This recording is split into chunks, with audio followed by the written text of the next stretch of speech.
Assalamualaikum sahabat hijrah Mu'alaf Channel. Apa kabar?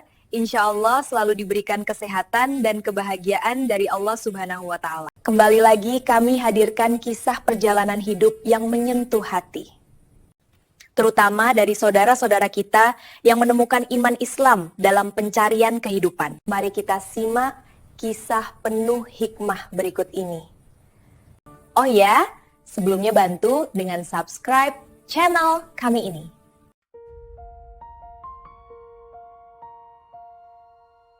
Aku tumbuh di sebuah kota di utara Sulawesi, Manado, tanah yang indah, dengan keluarga yang sepenuhnya Kristen dan lingkungan yang sama sekali tidak mengenal Islam.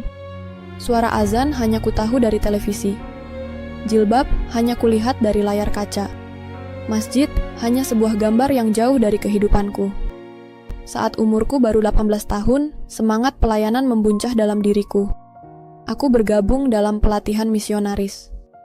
2 bulan aku digembleng, lalu 10 bulan aku diutus ke Papua.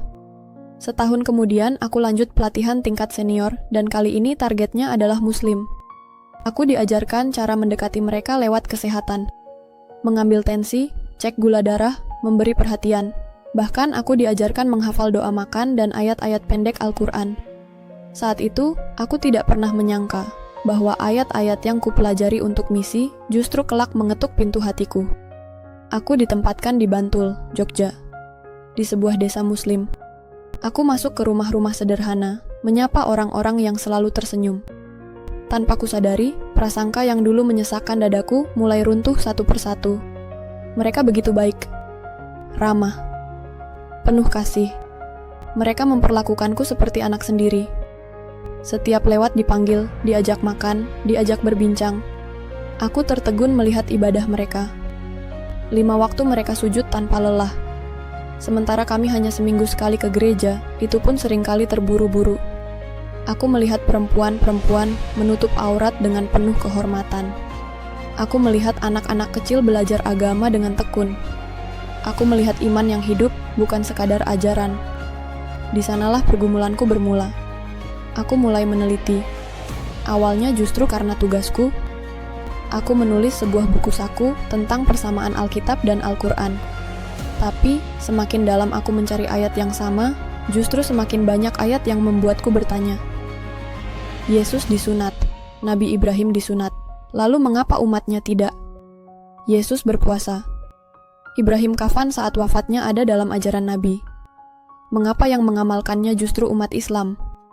Aku menemukan bahwa perempuan diperintahkan menudungi kepala.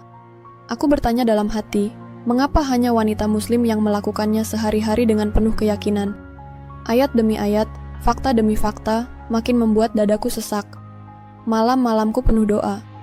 Aku mulai menyebut nama Allah dalam sujudku sendiri. Diam-diam, dalam hati. Aku merasa seperti sedang pulang ke rumah yang selama ini bahkan tidak kutahu letaknya. Aku pun bertemu dengan seorang lelaki yang kemudian menjadi suamiku.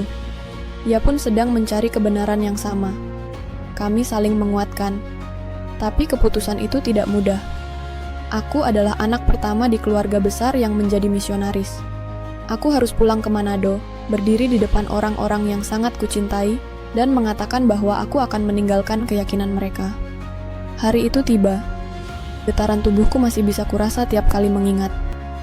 Ayah dan ibu terkejut, marah. Mereka memintaku berpikir lagi. Mereka mengatakan aku dipengaruhi setan. Mereka tak ingin kehilangan anaknya. Tapi aku tahu, tidak ada yang bisa menenangkan resahku kecuali kebenaran itu sendiri. Aku berkata dengan air mata yang jatuh tanpa bisa kutahan, bahwa aku menemukan apa yang selama ini kucari. Bahwa aku ingin masuk Islam. Mereka menolak. Namun pada akhirnya, dengan berat, mereka membiarkanku memilih jalan hidupku sendiri. Aku meninggalkan rumah, pergi ke Sorong menyusul suamiku. Di masjid yang menjadi saksi perjalanan hidup ini, aku mengucapkan 2 kalimat syahadat. Berlindung pada Allah yang selama ini memanggilku perlahan namun pasti. Sejak saat itu, aku menjadi muslimah. Teman-teman misionaris dulu marah. Debat panjang terjadi di pesan singkat. Tapi aku sudah merasakan hidayah. Tidak ada satupun kata yang bisa mengoyahkan keyakinanku lagi. Hidayah itu mahal. Hidayah itu anugerah, dan aku tidak akan menyia-nyiakannya. Hubunganku dengan keluarga perlahan membaik. Aku masih rindu mereka.